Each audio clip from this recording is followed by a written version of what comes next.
Hello and welcome to the Coach Me podcast. My name is Nadine Stille, founder of Coach Me and your podcast host. It's wonderful to have you with us as I welcome mindset and leadership coach Chris Ho, who is deeply passionate about helping and supporting others when they feel stuck and need a new mindset or outlook shift in life. Motivated by his own experiences, Chris's mission is to help inspire, connect, and support people with their life's passion and goals. His life experiences have taught him that true happiness and connection happens when people realize their fortunate present moments while focusing on making a positive change for the future. Chris is a certified organizational coach from the University of British Columbia and brings 15 plus years of experience as a leader across 4 organizations to support those looking to navigate a change in their lives. With a background in technology, media, leadership development, his knowledge can shape a variety of conversations. His typical clients include professionals, aspiring leaders, individuals going through a life challenge, and those looking to improve their self-development, outlook, and attitude in life through inner work. During this podcast, we will find out why you need to lead yourself first before leading others. We'll learn about authentic leadership, what it is, what impact it has, and what it looks like in real life. And we also cover why we want to be an authentic leader and how to be one, especially during the current pandemic. Let's tune in. Hi, Chris. Hi, Nadine. Welcome to today's podcast. Thanks for having me. Yeah, well, I'm super excited you're part of this, and we have some exciting stuff coming up, right? Yeah, we do. I'm super excited to talk about with you today and the topic that we're going to discuss. Yeah. So before we go into that, tell me a bit about yourself. Sure. Yeah. Well, I'm a certified coach. Recently completed my graduate certificate at UBC, an organizational coaching program. I also work as a client partner with Franklin Covey, and we work with companies in leadership, talent, and culture initiatives. And I'm born in East Vancouver, grown here all my life. And professionally, I've been in leadership, sales, relationship management, roles in tech, media, and talent development. And personally, I'm married to my lovely wife, Maggie, who's an acupuncturist. We have a son, a very adventurous son, 3-year-old son, and 2 fur babies, Sam and Bella. And what else? My passion lies in personal development. I'm really big on kind of living our best selves and being present and grateful and appreciative as much as possible. And I think kind of when reflecting on this discussion, kind of how we got to this point was me being a cancer survivor and going through that experience, and also being a caregiver to my dad, who unfortunately passed in 2018 with cancer. And through these experiences, I've just been inspired to kind of help people through my work with my friend Covey, as a coach, as a community volunteer, and helping people just kind of make a better path forward. So that's me in a nutshell. Yeah, there's a lot to pick up from on that one, and I know it's like as a part of the preparation for today's podcast, and you just kind of touched on it as well. You're very much involved still in the community and giving back. It's part of all the things that you've experienced and been through so far, right? So yeah, where can people also find you apart from Franklin Covey and you as a coach? Yeah, I think as I mentioned, the whole cancer journey is a part of my life, and I actually was inspired through my wife. My wife actually volunteered with BC Cancer originally with pet therapy, so she would bring our 2 fur babies into the BC Cancer Agency, and through that, I've actually been volunteering the last 3 years. I'm the co-chair for the Patient Experience Council at the BC Cancer. And it's in essence really just trying to improve the experience of patients, going through this journey. And so I work with them heavily and really, really involved. I also work with Next Gen Men. It's an organization that's really focusing on helping boys and men kind of redefine the new masculinity, in this day and age. Right? I have a son that's 3 years old, and I'd love for him to kind of be raised in a different way in the world. And other volunteer. I also volunteer with SFU, kind of mentors in business and mentoring, coaching students. So I try to give back as much as I can without trying to do too much. I just wanted to say, when do you sleep? yeah, I don't. No. Well, yeah, no. Yeah. So how did you first get into coaching then? Because I can see, there's probably a red thread through all your professional development or your professional roles and how you got there, but there's always a bit of a story on how someone got into coaching, I feel. Yeah, definitely. Definitely. Yeah, I always think about this question, and it goes back to so my last role was in tech. I was a sales leader, and on paper it was a great role, financially rewarding, great responsibilities. But I was just at a point in my life, and this was 2017, that I really wanted to ask, what I valued, what I wanted in life, and what I didn't want. And it was actually in 2017, my wife was also pregnant with her son, Caden, at the time. And, I struggled at the time thinking about, taking paternity leave and kind of being away from work, which was such a kind of imaginary roadblock at the time in my life. But it was after Caden was born that I returned back to work, and I was like, am I really enjoying what I'm doing right now? Right. And I had to really kind of assess. And at the same time, my dad was unfortunately, he was diagnosed with stage 4 lung cancer at the time. And, I still remember the day when he told me. It was the day that he told me that he had stage 4 was the same night that my wife told me that she was pregnant with Caden. So that was really interesting kind of circle of life, in that moment. But, through that experience, through that time period, I was lost, and it was actually a good friend of mine, Sam Lawson, that recommended to me and said, "Hey, I'm seeing a coach right now. Maybe this is for you." So he introduced me to David Ogle of Dose Coaching, and through that experience, I just had some clarity and insight to, again, what I wanted in life, what I didn't want, and and that from that point on, I left my career, spent 5 months without a job, just helping raise our son. And through that experience, I enjoyed coaching, and it really kind of set me down this path that I am where I am today. Mm-hmm. Wow, there's some really dark times that were you were going through in 2017, right? It's very powerful and impactful as well. And then to kind of say, hey, you see something else in your future. You just don't know what it yet is. And, you just want it more, better. Right. Wow. Yeah. And then that was you as a coachee. What was the pivotal moment to actually saying, hey, this is what I want to do? Right. Yeah.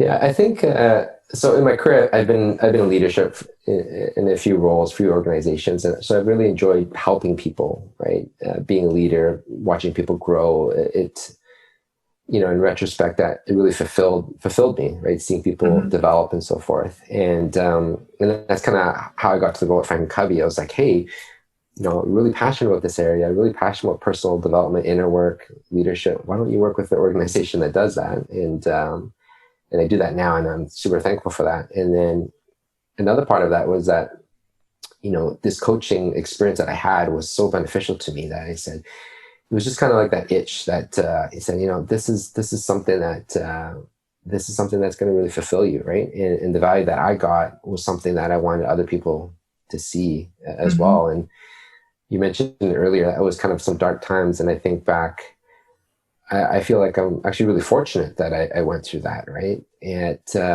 there's so many times in life where we learn our biggest lessons through challenges and dark times, and which is great. But on the flip side, why can't we do that during happy times and times of lightness, right? So And I think coaching does that. It really helps people kind of wherever they are in their journey.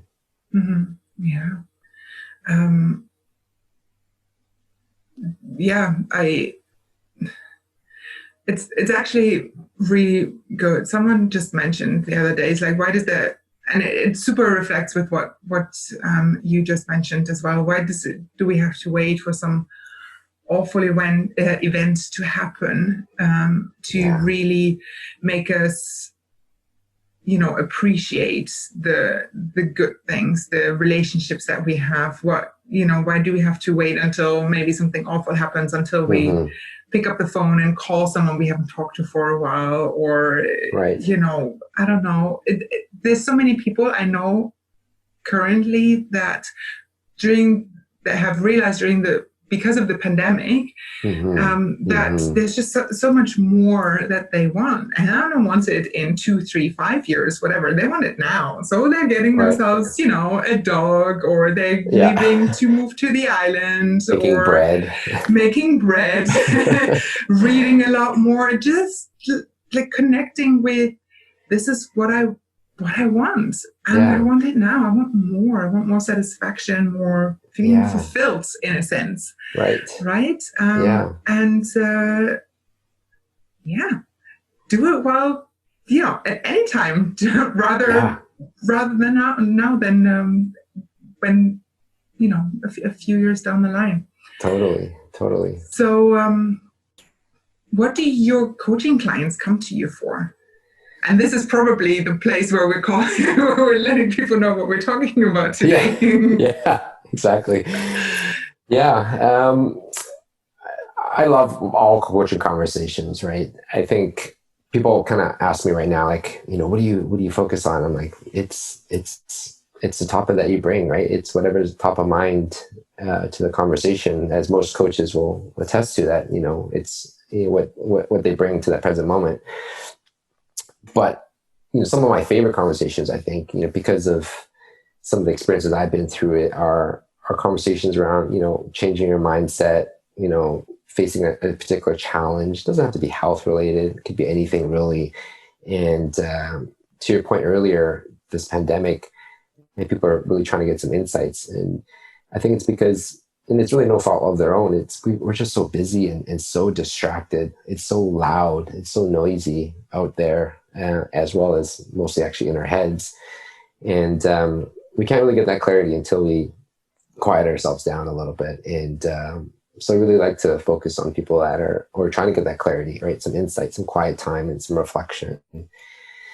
And then on top of that, I think because I've had, leadership experience, I really enjoy those leadership conversations. So people looking to be leaders for the first time within their roles, within their community, and ultimately kind of leading yourself. I think leadership is such an important topic in organizations for sure, but also within yourself. What are you doing internally to lead yourself, to be better, to have kind of that inner work before you can try to really lead other people. There is when you say, oh yeah, leadership or management or something like this, you always think about, it's, work related, but it doesn't always have to be. You actually brought up a really good point of, where you're leading in your community or in an organization. It does not have to be a formal setting, right? You don't have to have the title of that. Just, I guess, giving the, just like the initiative, I guess, and that you take charge. So you're leading in this in a particular topic around that, and it starts within. Yeah, that's something that you said that you're like super passionate about. What does it look like leading within? What does that actually mean? Yeah, it's such a good question. I think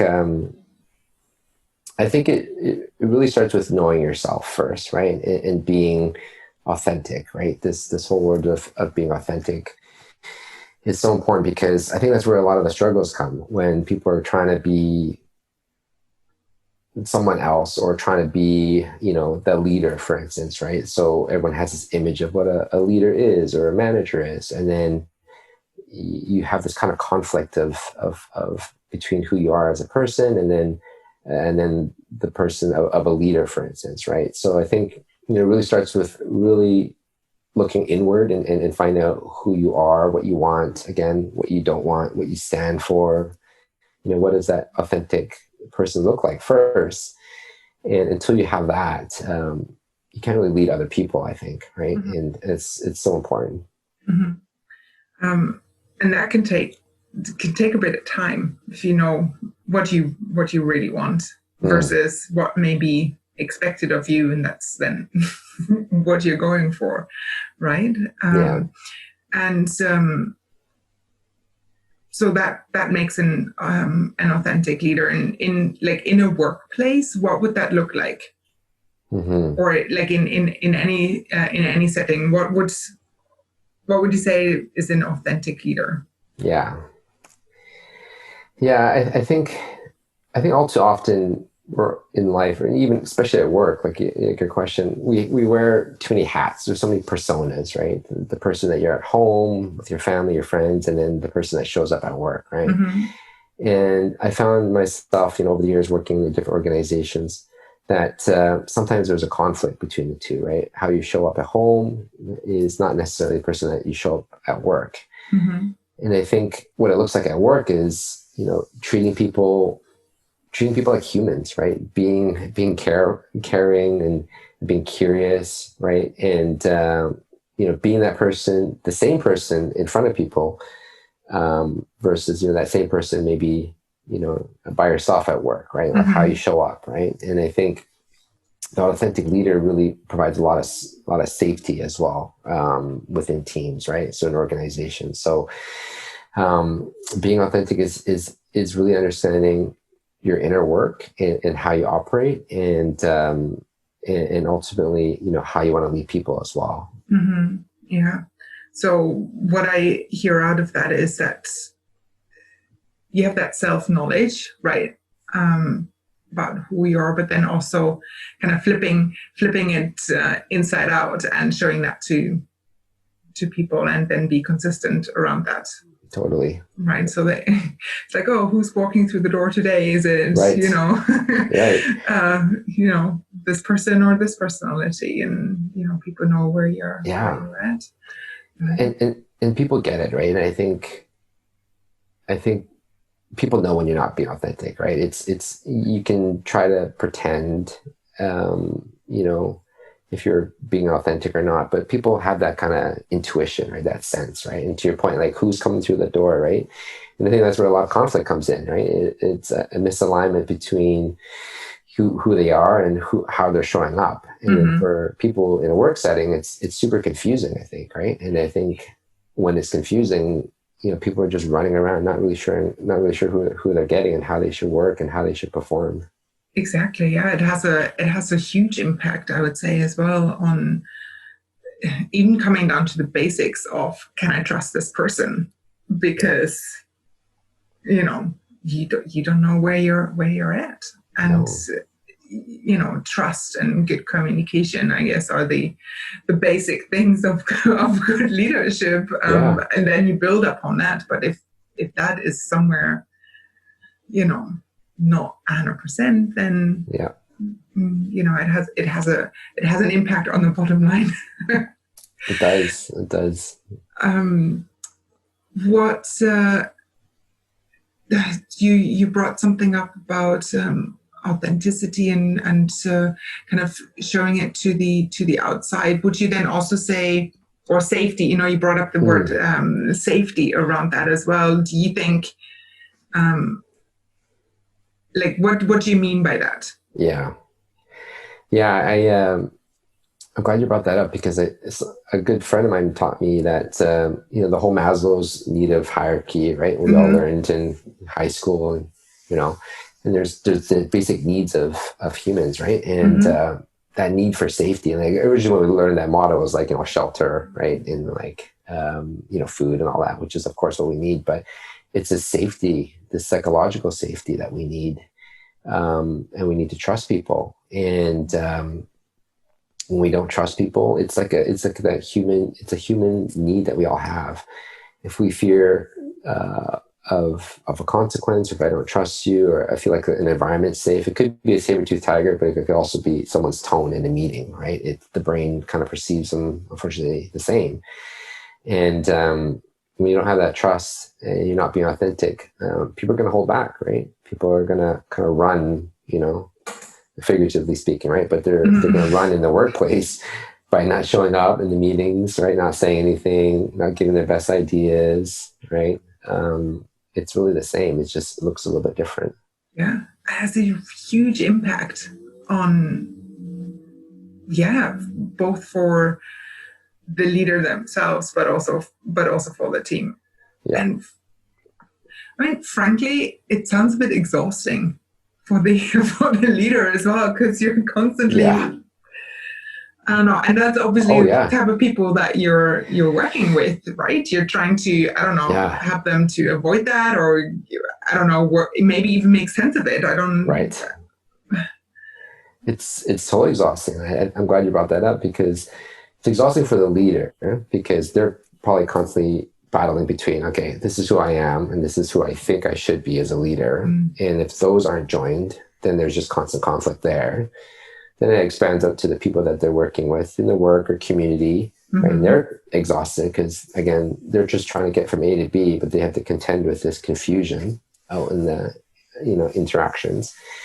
And then it goes even further, like that leader brings that home, right? Brings it home to their families, right? That exhaustion, that stress and anxiety, right? And then it just keeps expanding, right? I learned a lot about kind of systems work during my UBC program, and how your actions kind of just expand throughout a system, in an organization, in your personal life, in your community, and things like physical health and mental health, which I'm a really big advocate on.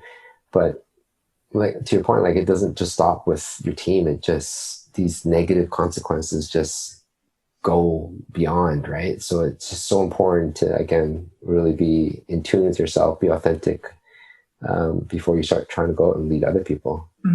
Yeah, it's kind of that, the image that came to mind was this, you're dropping a stone in a pond or in water, and then you have that ripple effect, and it eventually affects everything around it in different ways, but it still does. Okay.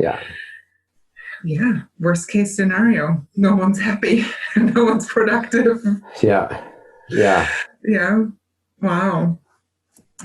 So obviously we don't want that. We're talking about in order to lead others, you need to start leading with yourself. So what needs to happen? Talk to you, I guess. Yeah, talk to me. That's it. You can have a coaching conversation, right? Yeah. But as a coach, I don't have the answers. Like, to your point, right? It's you. But I think you got to start with yourself. Like, you got to really work on some inner work, right? I call it, right? And I'll use myself as an example. Like, during that time I'll give the example when I became a leader, really, and I had that confusion, like most leaders do, and you had to really look inward. And for me, it was journaling. I'm really big on journaling. Taking that time to just get to my thoughts, because, again, we said earlier, it's so loud in the world, and it's even louder in your own head, right? And if you don't have that time, that quiet time, reflect. And in that journaling, I would say, what does leadership look like to me, right? What does that mean? What do I want it to look like? What do you not want it to look like? And you can, of course, think back on what good leaders you've had and what good leaders maybe, that weren't so great, and you learn from that. And then you kind of create your own kind of statement, right? Your own vision of what you want, right? And that's kind of step one. And then that's kind of understanding yourself and where you are today. But then you got to look outside externally and say, have the courage to ask people, like, hey, how am I showing up? Like, I really want to work on communication, for instance, right? Ask people in your workplace, in your community, family, how are you doing in this regard, right? And you also gotta be careful how you ask it as well, right? Really be clear on why you're asking. If you really want the right answer or their true answer, right? Especially in tricky in a workplace, right? And but give that Why? intention. Yeah, sorry. It's like, why is my Yeah. manager asking me how I Yeah. think Right. their Right. communication is? And what effect would that have on me as a Right. team member? Yeah. Goes Totally. back to that safety and that trust Ooh. again, right? Like, Mm. oh, right. But if you are authentic and you really kind of state why you're asking, right? Whole Simon Sinek's, you start with why and show your Yeah. intention, right? I want to get better. This is the reason why I'm asking, right? Mm-hmm. And even kind of knock off what you think they're thinking, like, this isn't going to reflect poorly on you. I'm really trying to learn and grow. I'm going through a transformation, a journey, and I really respect kind of your feedback, and gather that and don't just say it, really believe it and feel it, right? And take what they say and then match that with kind of your inner work, with your journaling and how you are today. And if there's a gap, that's your plan right there, right? That's where you got to work towards, right? And it's a blueprint to start with. Takes courage, though. Oh yeah, scary, and it's the whole vulnerability in Brene Brown's work on all that, and it is super scary. But when you get to the other side of that, it's very rewarding. It's very freeing, right? You just kind of got to get through that work first. Yeah. So how would you help a potential client through that, or how have you helped clients through that? What's your role as a coach in that sense, I would say? Yeah. I think I'm always interested to hear the story of people, the story that they tell themselves of what a leader is, right? And have them kind of say it out loud and kind of challenge them, really. And because these stories that we hear of everything in life, but especially on leadership, they've just been subconsciously kind of ingrained in us, right? And having them kind of walk through this, and usually through that experience, they go, that's interesting. You kind of challenge them, like, well, how do you feel about that? What do you agree with that? Or what don't you agree with that? Right. And once we kind of go through that step and identify, their story, you kind of take them back and say, is this where you want to go? And if not, this is your opportunity to kind of rewrite the story that you're creating for yourself. And move forward that way, right? Until we really understand that these stories that we have in our head are there, we don't really know where we're going. Yeah. And you mentioned at the beginning that you're particularly interested in, working with new leaders or aspiring leaders, right? So if you haven't had kind of a management or a leadership position before, then you're relying a lot on what you're maybe being told or by your own manager, right? Or maybe what the company culture is like. So it's a huge influence on your own leadership position, I would say. And the biggest gap maybe even, or the option for something to go a bit in disalignment with what you actually want. Is that something you say is true, or how do you view that from your experience? Yeah, I think, there's your immediate kind of manager, I guess, right? Your leader, as if you're an individual contributor and you're wanting to get into leadership and you're kind of looking at the people that are in front of you. Again, start with the inner work first, right? Find out where you are, and then outwardly look. And, if you're not getting that support, or if you're not getting that kind of answer, I guess, from your direct leader, go elsewhere, right? And go elsewhere in terms of your community, other individuals, ask for some coaching help, ask for some mentorship. There's no shortage of information and resources out there, right? And it really starts with just being a little bit curious and being a little bit courageous and asking and putting it out there and asking people's opinions, right? You'd be surprised at what you get when you throw those things into the universe.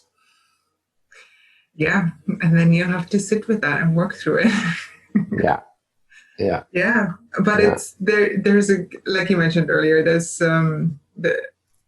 it might be scary at the beginning, but coming through it on the other side, there's a good payoff. Yeah. Coming through that. Okay. So for some people, it might be a bit being, say, authentic at work may come with a bit of a risk, maybe due to, say, biases or, maybe even like negative workplace culture. Mm-hmm. If they're open about what they want, what they value, maybe who they are with regards to their personal beliefs or maybe medical history and things like that. So what do you recommend in those circumstances about being authentic at work? Yeah, good question. I think once you have a good base like that, again, that inner work, find out where you stand, what you can say yes to, what you can say no to. It's so pivotal because once you find out who you are as an authentic person, and it takes work, like you said, and it's super scary and super courageous. But once you build that foundation, it's there. It's a rock, right? That you can always go towards and revert back to when things are challenging and so forth. And when you're looking at your work and you want to bring that towards your work, and maybe your work is not exactly there in terms of what you're looking for. It starts with yourself first, and then bringing your intentions into it, right? Whether you're asking your leader or your culture or your community, if this is how you want to bring yourself, state your intentions, right? Let them know this is who you are and what you want to bring, and from that point, that's all you can really do, right? And there's this whole idea of controlling what you can and leaving the rest out there, right? If you know who you are and what you want to bring, state your intentions, and that's all you can do. If the group that you're working with or the community is not there, then at that point you really need to kind of make a decision, right? You can only control your thoughts, your actions, and your beliefs, and you got to be okay with that. Yeah, I read somewhere the other day that you really only have, let me see if I get this so straight now, it just came to my mind, it's like 3 choices. Either you have to ask if something can change and be okay if they say no, kind of accept that it's not going to change and what impact that will have on you, or you leave. But one of them will have to come true. And it might be, in most cases, probably a journey anyways, right? Not something that happens at the spur of the moment. So it's better to know what you really want and not totally work towards what other people think of you. Life's too precious. Yes. Right. Yes. So do you have any like a point that I have here is like awareness for listeners, or some tips. Do you have anything that you can kind of bring forward? I know you've asked already quite a few really good like coaching questions for self-reflection and maybe even for journaling, right? So if someone is so inclined to kind of write this down as well. But is there anything else? Any other tips on leading yourself?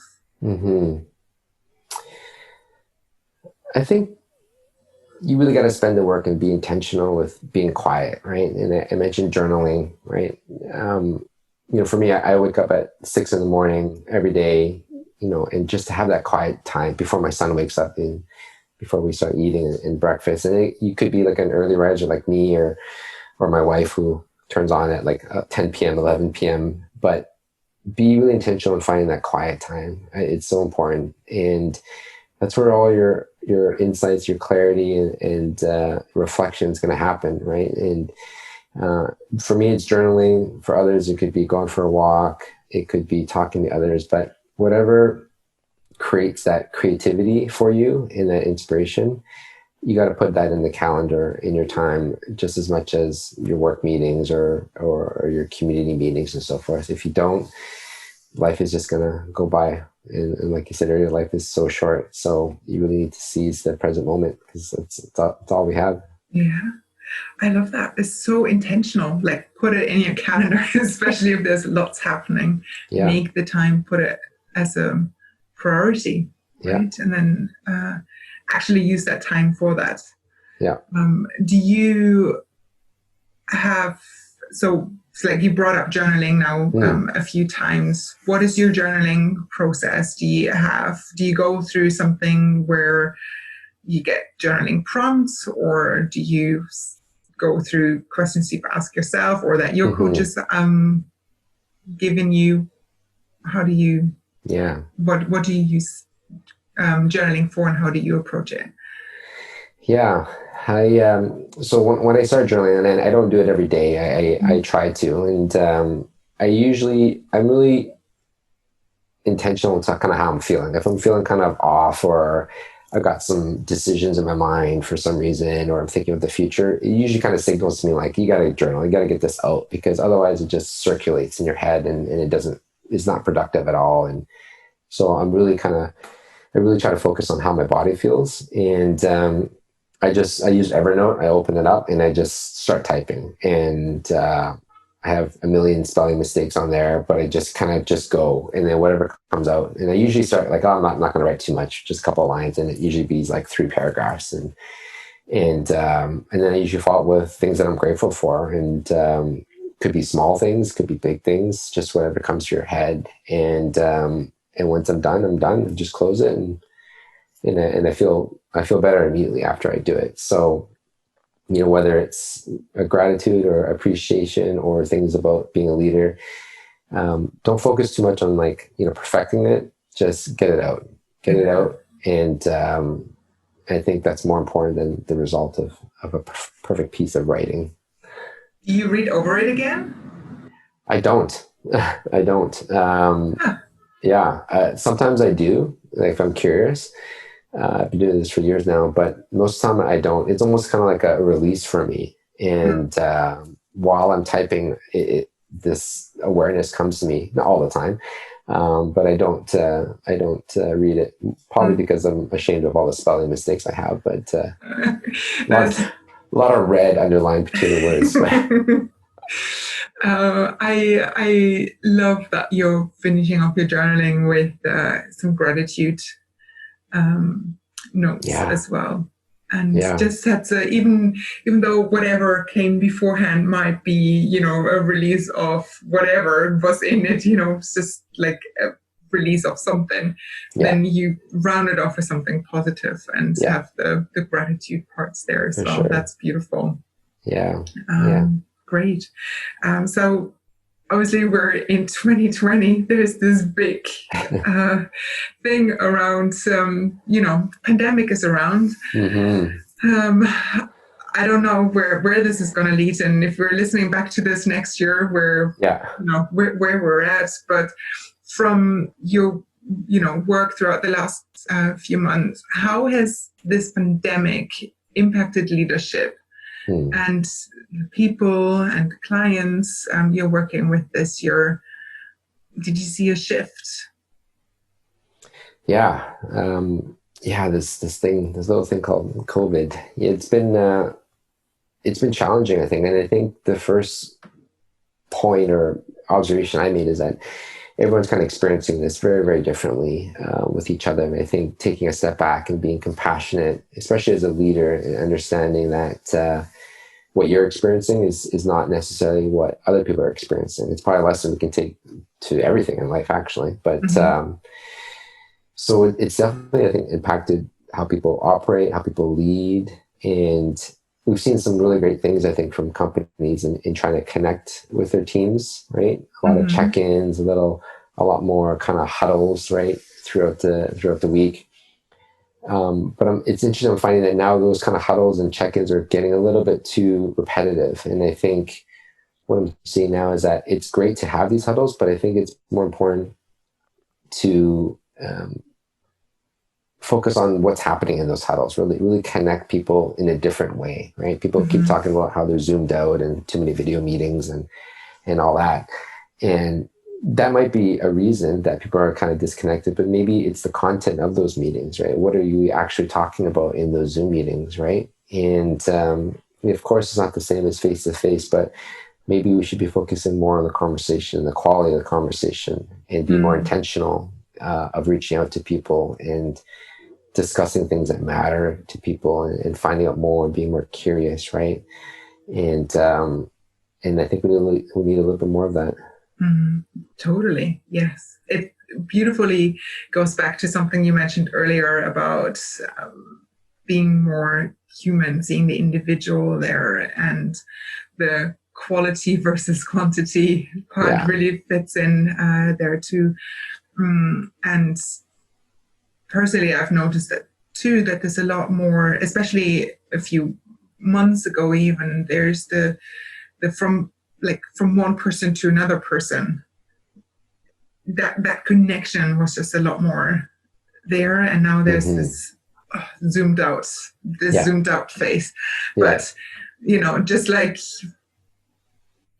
I don't know, the team member was working from home with 2 kids around, so maybe it was the leader, so there's a whole new level of connections, and it's like, hey, I actually know what everyone else is going through in that sense as well. I like that quality of conversations. Needs to up a bit. And a coaching approach is a beautiful way of doing that. Right? Be curious, right? And then take that framework of asking and being present, as opposed to kind of telling and prescribing, right? It's true in coaching, it's true in leadership, true to inner work. All that great stuff. Be curious. Great. I love it. We're nearly at the end of our conversation, but I thought, or not but, and there's an and coming. And this season, I'd love to kind of round up all our podcast interviews with the same 3 questions. And we're just going to fire them at you. Okay. I'll try to handle them. Okay. So the first one is, do you have a book recommendation that you say, hey, this is one book that I want everyone to read? And obviously, if you have that, what is it?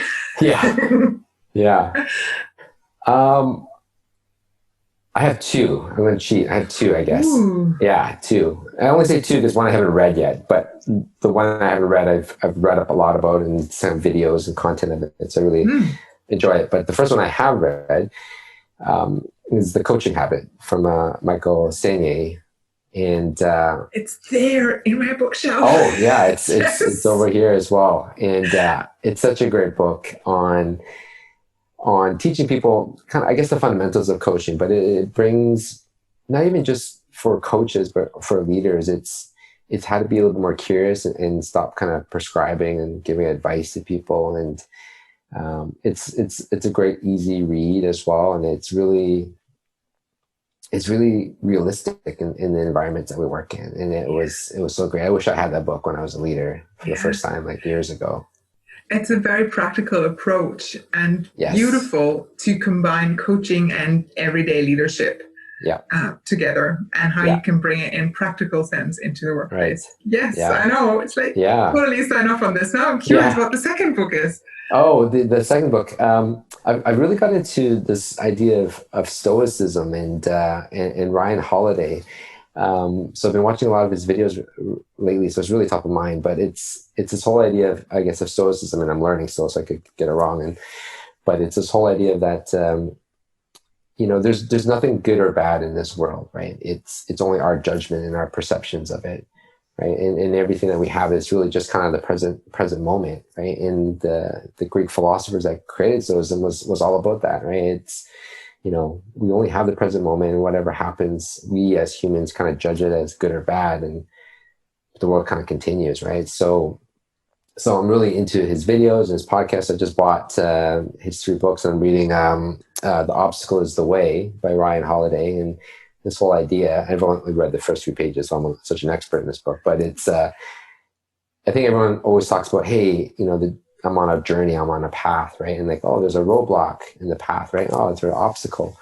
And his idea in this book is, I think, the obstacle is the path, right? It's not in your way. It is the way, right? So we have challenges in our life. There's no way getting around them. It's how we deal with them, right? And how we become stronger because of that. So it's so beautiful. Everything that you've just said was kind of interlinked with something that we've just talked about through this entire conversation so far around a mindset, right? Is it an obstacle or is it how it's supposed to be? Right.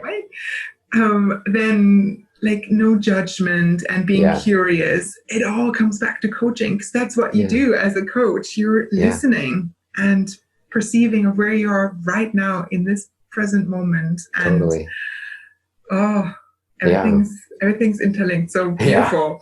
So two book recommendations there. I have to look up the second one. I haven't heard of it yet, but obviously yours, podcast read up on things and 3 books already on it. That's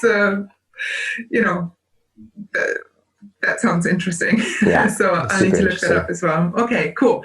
Second question of my 3. What's one thing on your bucket list?